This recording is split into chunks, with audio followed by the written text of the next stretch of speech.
Yo, what's up mga kaibigan? Nali na tayo magkwentuhan. So Michael Jordan and LeBron James, dalawang basketball player na kinikilala ng madami bilang ang greatest of all time. Ito nga yung mga topic na wag mong dadalhin sa inuman dahil minsan nga ay talagang nagkakasamaan ng loob ang mga tao sa debate na ito at nauuwi pa nga sa suntukan. Sa LeBron nga ay nasa kanyang 21st NBA season na at may edad ng 39 years old. At this age ay walang ibang player na nalalapit sa stats sa pinapakita ni LeBron ngayon maliban na lang nga kay Michael Jordan. Wala kang ibang all-time great na nagtatala ng solid stats at the age of 39 years old.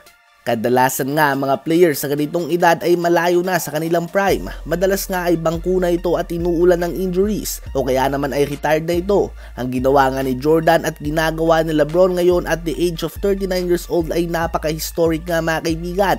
Kaya naman kinikilala talaga sila bilang greatest of all time ng madami.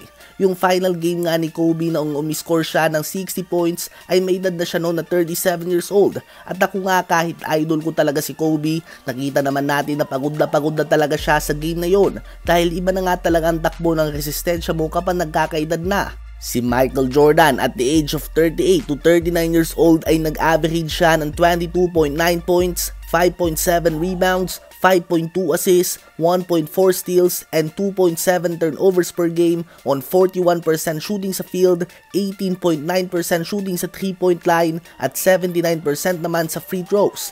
Naglalaro din nga siya ng average playing time of 35 minutes per game. Ito din nga ang kanyang year 14 sa NBA dahil kakagaling niya lang nga sa kanyang second retirement kung saan nagpahinga siya ng 3 taon.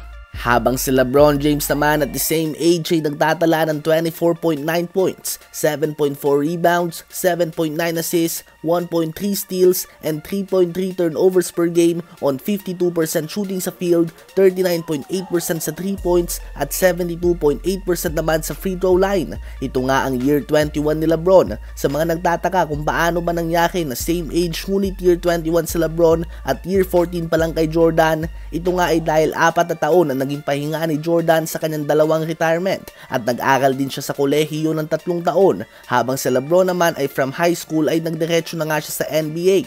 So nakikita nga natin na lamang si LeBron statistically, ganun pa man ay malaking credit pa din nga kay Michael Jordan dahil sila lamang ang tanging 39-year-old player ni LeBron James na nakapagtala ng 20 plus points, 5 plus rebounds, and 5 plus assists per game sa isang regular season. Tila ba ay may sarili silang kategory mga kaibigan, GOAT category nga ito. It takes a lot of hard work and dedication ng napakatagal upang manatili na healthy at effective at this age para sa isang 82-game regular season.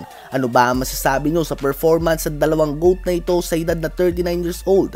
I-comment yan sa baba at aking babasahin yan. Huwag kakalimutan na mag-like, mag-subscribe at i-hit ang notification bell for more updates at kwentuhan. Salamat po!